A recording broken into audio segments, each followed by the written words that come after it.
मैंने बनाई, तो मैं सबसे पहले बेटा ग्लूकोज बनाना तुम्हें सिखा देता हूँ। देखो ये मैंने बनाया यहाँ पे, ये रिंग को मैंने दोबारा से बनाया, ये रिंग मुझे बनाना आ गई। ये कौन सी रिंग है? Pyrene ring. अब पायरीन रिंग में कार्बन की वैलेंसी कितनी? अगर आपने पिछले वाले वीडियो कुछ देखे होंगे तो आपको समझ में आया होगा कि कार्बन की वैलेंसी होती है बेटा 4। 4 कार्बन की वैलेंसी को मैं पूरा करता हूँ। कैसे करता हूँ?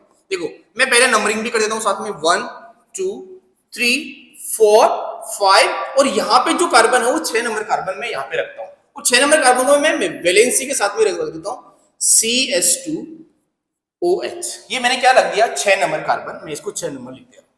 6th नंबर कार्बन बाहर निकला हुआ होता है। अब देखना, सबसे पहले 5 नंबर कार्बन को आप ध्यान से देखो। ये 5 नंबर कार्बन के ऊपर जो बेटा कार्बन है उसके साथ में OH ग्रुप लगा हुआ है। क्या बोला मैंने? याद रखने का तरीका बता रहा हूं। 5 नंबर कार्बन के ऊपर जो कार्बन लगा हुआ है 6 नंबर कार्बन, उसके पास में OH ग्रुप लिखा हुआ है। और अगर मैं 5 नंबर के ऊपर OH लिखता हूं तो नीचे मेरे को लिखना है बेटा H। क्या लिखना है?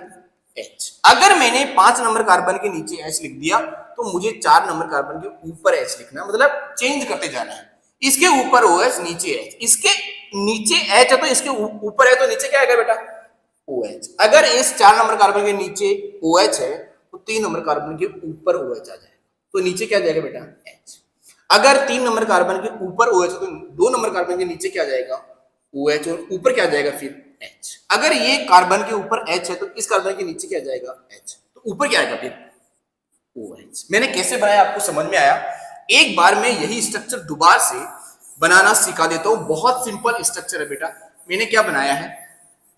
मैंने बनाई है पायरीन रिंग। पायरीन रिंग कैसे बनती है आपको अच्छे से बनानी आ गई है। ये मैंने पायरीन रिंग बनाई है। इसमें हर एक कॉर्नर क्या है बेटा? कार्बन है। तो कार्बन की वैलेंसी में ऐसे पूरी कर देता हूं। 6 नंबर कार्बन मैंने बोला 1 2 3 4 5, और 6 नंबर कार्बन में यहाँ पे लिखता हूँ, और 6 नंबर कार्बन को मैं वैलेंसी के साथ में लिख रहा हूँ CH2OH। समझ में आया? 5 नंबर कार्बन के ऊपर वाले कार्बन पे OH लगा हुआ, तो नीचे क्या लगा दो बेटा? इसके H। तो यहाँ पे क्या लगा दूं? ऊपर H। तो नीचे क्या लगा दो बेटा? OH। तो ऊपर क्या लगाऊं? यहाँ पे OH। नीचे क्या लगा दूं? इसमें H। इसमें ऊपर OH है तो नीचे यहाँ पे OH आएगा। ऊपर क्या आएगा फिर? H। यहाँ पे नीचे क्या आएगा? H, और फिर तो ऊपर क्या आएगा? OH। ये जो बेटा स्ट्रक्चर बनके तैयार हुई ना, ये ग्लूकोज है।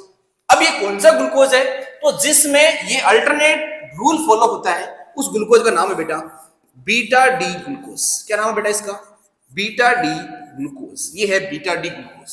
तो सर अल्फा डी ग्लूकोज कैसे बनता है? अल्फा डी ग्लूकोज बहुत सिंपल है। अल्फा डी ग्लूकोज मैं आपको बना के दिखा देता हूं।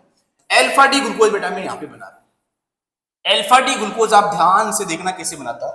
मैं ऐसा ही ग्लूकोज बना रहा हूं, ऐसा ही ग्लूकोज मैं यहां पे बना रहा हूं। ये इससे कैसे बनता है ध्यान से देखना। ये और ये वाला ग्लूकोज बेटा सेम है। देखो ये और ये वाला ग्लूकोज बेटा सेम है, दोनों सेम है क्योंकि मैंने इसका यहां पे कॉपी पेस्ट कर दिया है। अब देखना मुझे अल्फा डी ग्लूकोज से, ये बीटा डी ग्लूकोज से अल्फा डी ग्लूकोज कैसे बनाना है। नंबरिंग बेटा यही रखनी है 1 2 3 4 5 6 नंबर ये कार्बन है। ये बेटा 6 नंबर कार्बन है, मैंने यहाँ पे 6 नंबर लिख दिया। तो 6 नंबर कार्बन यहाँ पे और 6 नंबर कार्बन यहाँ पे एज इट इज नंबर है।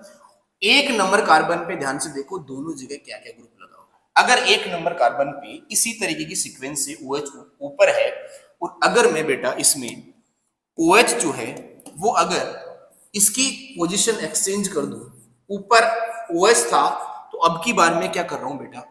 नीचे OH कर देता हूं, और ऊपर अगर मैं H कर देता हूं तो ये बेटा बन जाता है अल्फा डी ग्लूकोज। क्या बन जाता है बेटा?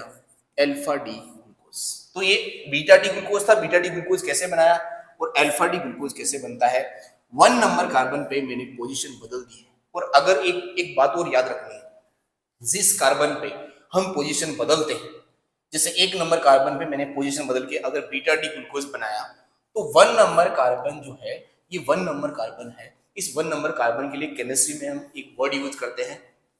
इस कार्बन को बेटा अपन एनोमेरिक कार्बन बोलते हैं। क्या बोलते हैं बेटा इसे? अपन एनोमेरिक कार्बन बोलते हैं। क्या बात समझ में आई? तो एनोमेरिक कार्बन कौन सा होता है? जिस कार्बन पे ग्रुप एक्सचेंज करने की वजह से उस पर्टिकुलर मॉलिक्यूल का नाम बदल जाता है, उसे अपन एनोमेरिक कार्बन बोलते हैं। क्या इतनी बात समझ में आई? अगर इतनी बात समझ में आई तो मैं आपको ग्लूकोज से गैलेक्टोज बनाना सिखा देता हूं। देखना ध्यान से। ग्लूकोज से बेटा गैलेक्टोज कैसे बनता है, ग्लूकोज से बेटा गैलेक्टोज कैसे बनता है मैं आपको सिखा देता हूं, ध्यान से देखना। ये बेटा क्या